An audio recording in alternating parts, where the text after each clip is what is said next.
What's up, family? Gerald the Bossman here. You're tuned into the Bossman Show on AM 1010, AM 1430, 1055 The King. Let the King out at 105theking.com and the Bossman Show at bossmanshow.com. Hit me up on Instagram, The Bossman Show, Twitter at Bossman Show, and Facebook, Bossman Show. It's the Bossman on your radio. Listen to the Bossman Show with your host, JR, Saturdays at 9 a.m. right here on AM 1010, The King. What's up, good people? BetOnline is your number one source for all your betting needs. The latest odds, lines, and matchup reports for baseball, boxing, golf, and more. BetOnline continues to be the fastest and easiest way to place your wagers, including live betting and your favorite casino and card games available to play right from your phone. Head to the website or use your mobile device to sign up today and get in on the action. Remember to use your promo code BELIEVE, B-L-E-A-V, for your 50% welcome bonus on your first deposit. BetOnline, where the game starts. BS3 Network, changing the way you watch TV.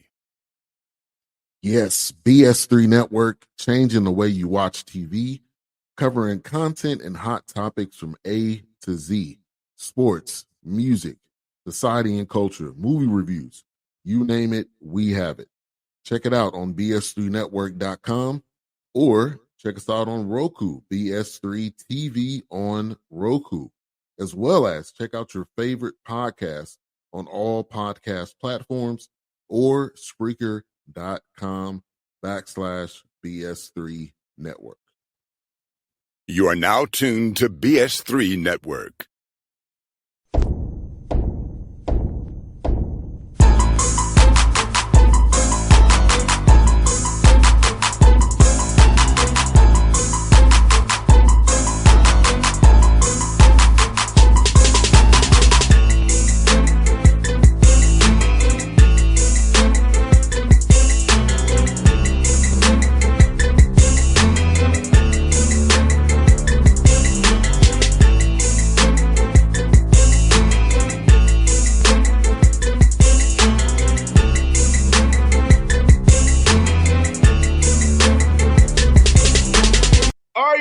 Back on the Bossman Show. Here Coach Marty Richter, USC upstate 40s of Spartanburg up I-85 from Houston, Atlanta. Coach Richter, good to talk to you, man. Good to see you again. I saw your hoops giving and back in the post-COVID year 21, but good to see you on the show now finally, brother.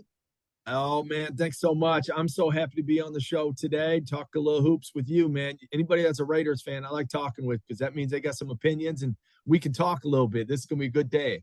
Yes, sir. Man, I'm going to ask you, man, since it's a Drake, man, with Coach DeVries, man, he left to go to West Virginia, and for you, come out of upstate. So tell me about this job, man. What stood out to you about joining this school, man, this great program that you're going to have built up here, man, down Spartanburg in the Big South, man?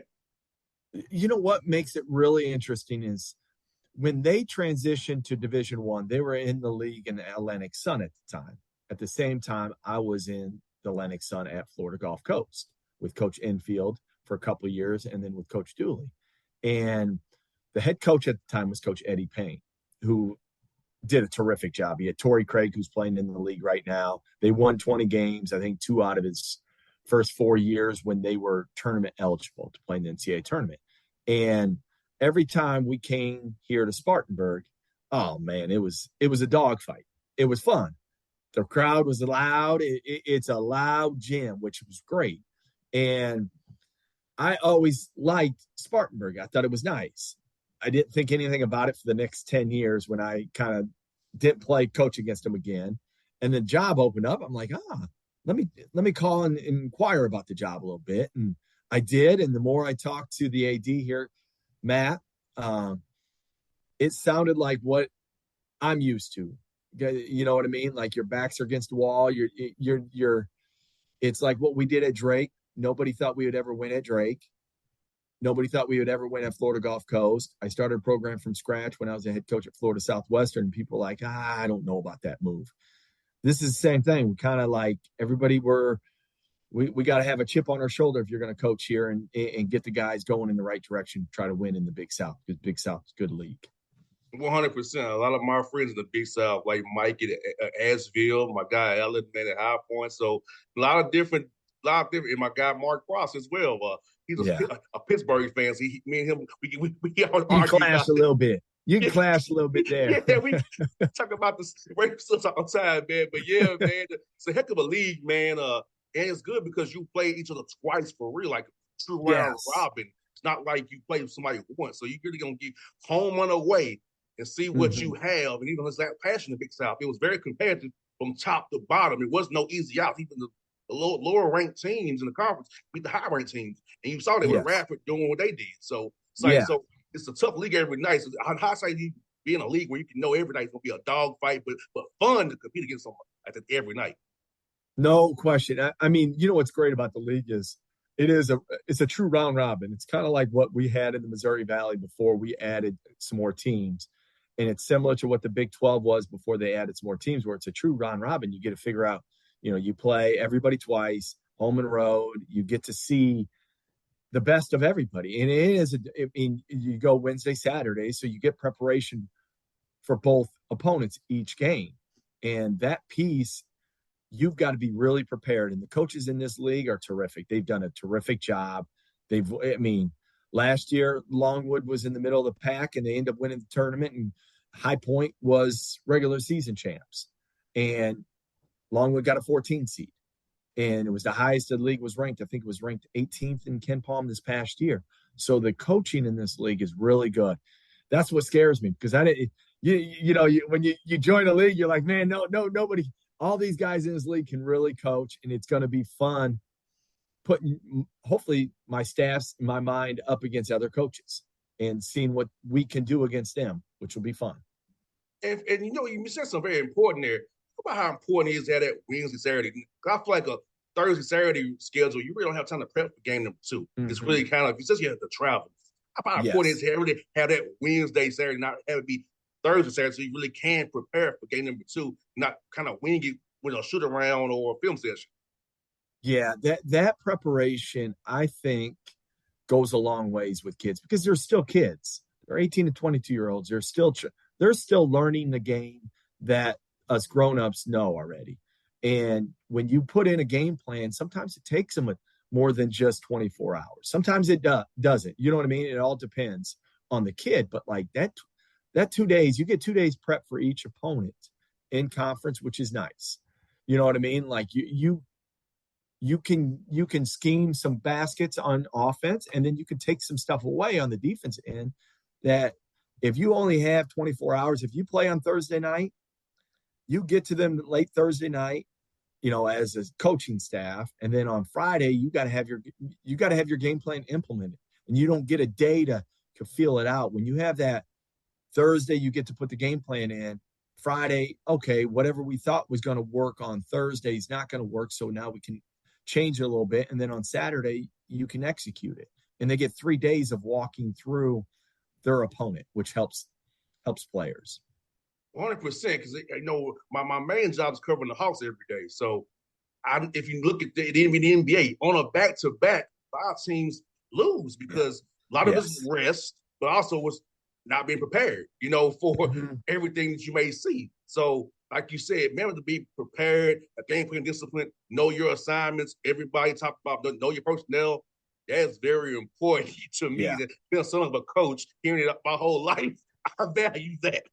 Yeah, you're exactly right on that, because a lot of times fans, boosters, administrators, just people involved or not involved in the team don't understand how much goes into every game. We get 31 of them, 31 regular season games, and it's 31 tests. It's like preparing for a test every day. If you only have 24 hours to prepare for that calculus test, I'm going to tell you right now, I'm going to fail it. I don't know about you. I will fail too. I have no chance. But if you give me maybe another 24 hours, maybe I could figure out, hey, I could get to that 60% mark to at least get a D in the class. But that's what that preparation is for, and that's what makes the Big South a great league, because you get prep time. And you typically, you'll get flexed a couple times, and you may have to play a Thursday night game instead of a Wednesday night game for a TV. But like most of the time, it's always Wednesday, Saturday, and you're always prepared. You got the same time as the other team, so it's nice. No doubt. Man, for you, man, man, as you build your roster out in this new era of the portal, like, how is it different trying to vet out a young man to bring out his true intentions about wanting to join your program and be a part of what you're building and not trying to, make it about himself? I know this new world era we're in, it's more about them than it used to be. It's they got some power. How do you kind of manage that as you vet out a young man to be a part of what you're building here? You know what is unique to me is my experience at the junior college level, one, has helped me transition into this new era. But our days at Florida Gulf Coast with Coach Enfield and Coach Dooley that I worked for, we started doing transfers then a lot. Like, we didn't have, you're going to laugh, there was a 5 or 6 year stretch that we didn't play one guy that was a high school kid that came to us. It was always a transfer kid. Like our Sweet 16 team, transfer from Iowa State. The next year team, transfer from Iowa State. He was back. Iowa State, Georgia Tech. We had a kid from Tulane. We had a kid from VCU. We had a kid from a second kid from VCU. Like, we just always have gotten. They did that during that time. So that helped me more now, if that makes sense. Like, like you can, the tells kind of a little bit more now doing it for 10 to 12 years of doing that portal stuff. And I know it wasn't called the portal then, but has helped me. And then my JUCO days have really helped me. When I built my own team at Florida Southwestern, I didn't have a team, literally no team. I took over a program that didn't have a program. I was recruiting kids to a blacktop before they even got me a gym. And you find out what kids are about. Like you have to, because some kids aren't willing to take gambles on themselves. Some kids want the for sure thing, and you got to figure that out during this era, because every kid is different, and every experience is different with every kid. And I don't mind the portal. Some people don't like it. I don't mind it because of my junior college days, where you get to put a team together. You got to put the right pieces together, the puzzle pieces. We did it at Drake our first year. We had 3. I don't know if Coach DeVries ever talked about it, but we had 3 scholarships when we took over in 2018, and we signed 8 guys in a month and a half. And we took 2 portal kids, and it wasn't the portal then. They end up being grad transfers, but it was basically the portal. We took 3 JUCO kids. We took 3 high school kids, 3 prep school kids, and we made it work. And that first year, Coach won a championship. We won a championship in our first year. So I've got to be around. My last 3 bosses have all helped me in a different way in navigating the portal. No doubt. And talk about this as summer session comes up here. Are you going to be doing more team stuff in the summertime, or more individual drills? A little bit of both, kind of mesh both of them together as trying to kill 2 birds with 1 stone. Would it be a whole new roster as you're building this thing out, getting ready for the fall coming up here? You know what I'm going to do is, I don't know if it's right or wrong, and I'm going to do a lot of concepts of 1-on-0s, 2-on-0s, 2-on-2s. I'm going to try to stay away from the team, and this is why. And I think there's so many injuries now with kids. One reason is because our season is 10 months. And people say, no, it's not. Well, it is, because kids get here in June. And if you start counting the months, they don't finish until March. You start going through, and some of them are all the way to April, because you have postseason workouts. You get to go all the way to basically last week in April. So they get May off. Or they get, 2 weeks in April, 2 weeks in August, and then they get May. So you get 2 months off, and they're on for 10 months with their coaches. And if you're combating body on body all the time, they break down. And they're only 18, 20. They're not pros. They're not getting the meals like the NBA guys. They're not getting the treatment like the NBA guys. They're not getting the recovery like the NBA guys. They just don't have it. Those are NBA bodies. And you see the college bodies breaking down a little bit more. So I've got to be careful with that. And I think it's more prevalent the lower levels you go, because their bodies don't recover as quick. So you got to be attuned to that, I think. But I'm going to do a lot more kind of the old school stuff, 1-on-0s, 2-on-0s, 2-on-2s, 3-on-3s, where it's not so much 5-on-5 where I'm hitting body on body. No doubt. And that's just, man, for you, scheduling, I know that's a tough part of your life as it was recruiting as well. So how was that been? You getting a lot of calls when you've been a first-year head coach, a lot of people calling schedule you. How's that been going for you, man? Hey, I'll tell you this much. I was a well-liked guy on schedule. I got the job on April 5th. I got called to tell me I was getting the job on April 5th. I think I got my first scheduling call on April 5th in the evening. Hey, did you have your games locked up yet? I just took the job, dude. But like, I get it because everybody's trying to find games. And my number got passed around at the Final Four to get a lot of games. I don't have my schedule done yet. It's getting close. But what's funny about it is everybody's like, hey, can you start at my place? I'm like, I do have to get a couple home games, guys. But like, scheduling is so important because it dictates how your season's going to go. Like, oh, yes. It does. Like, but you also have to schedule enough. Like in my situation, I have to raise money, and that's part of it. And I've got to go get games that can raise some money for us for my institution, which is really good for our institution. But I have to be strategic about it because I don't want to get on a plane 4 times and fly across the country and kill my kids' legs. And all of a sudden you come back and the one games you do get against like opponents, you get crushed because they're not ready for that travel. So I've been strategic on where I've taken games at.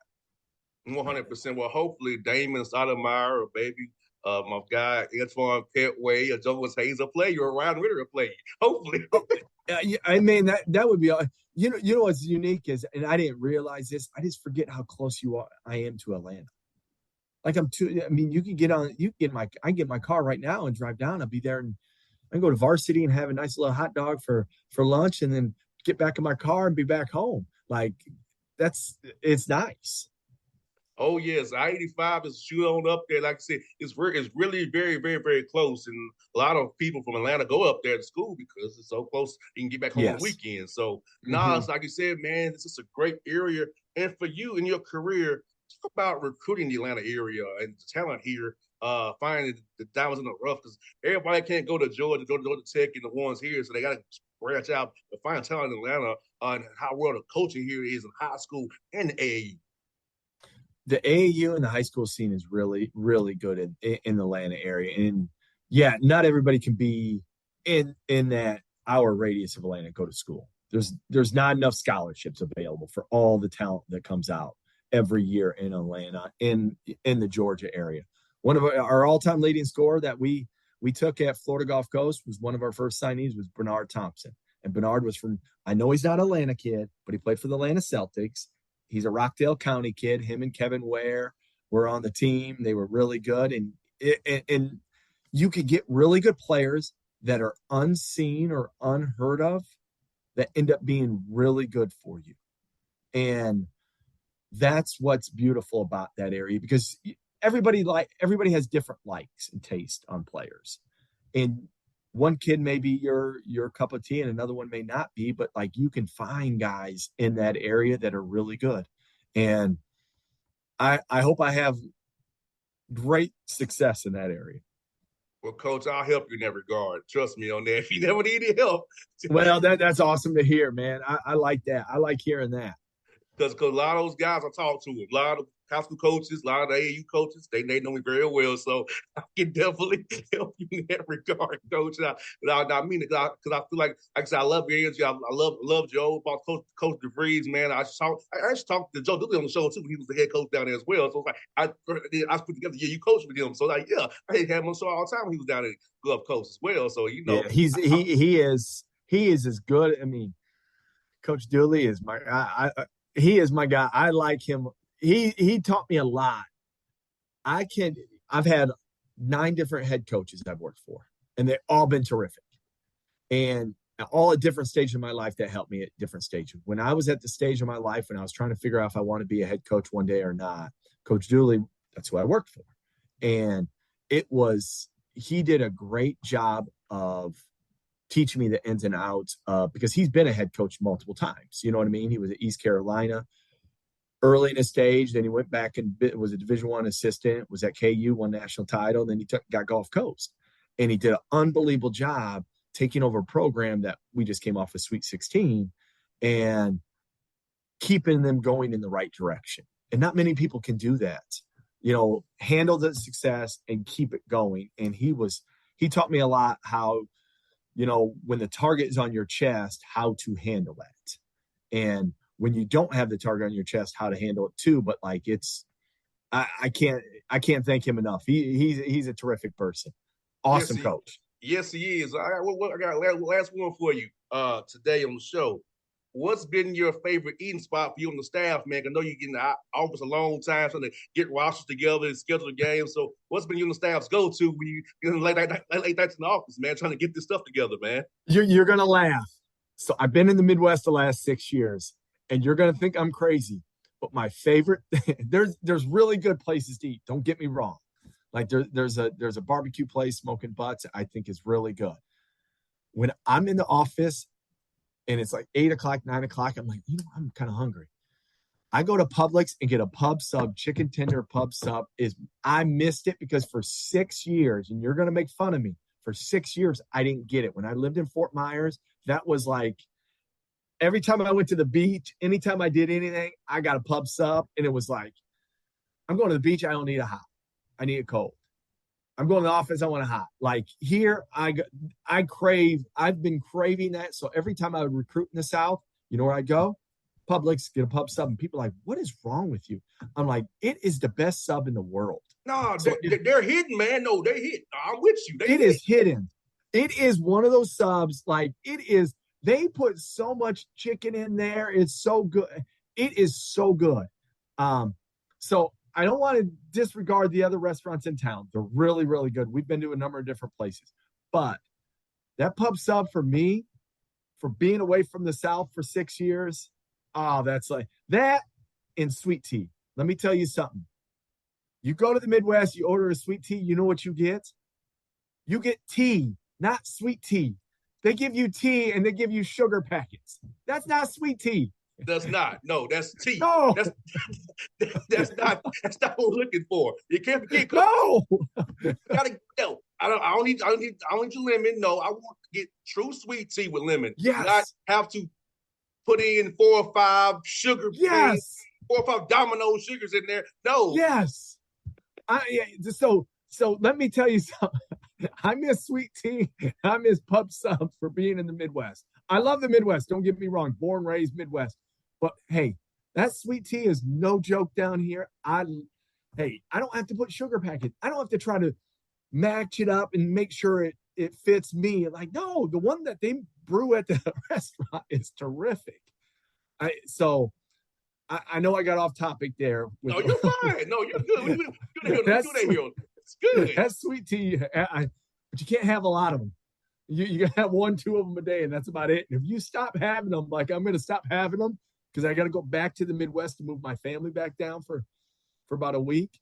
Oh, I'm going to get headaches because I don't have that sweet tea. You can't forget about the Publix tender and wedges combo. Oh, that's good too. No, when you go to Publix, it is like a hidden gem. The locals know where it's at. You know what I mean? Yeah. But they're little. Hey, the chicken and the pub sub. The pub sub. That's my go-to. Now the barbecue place we go to in town is really good. Smoking Butts is really good.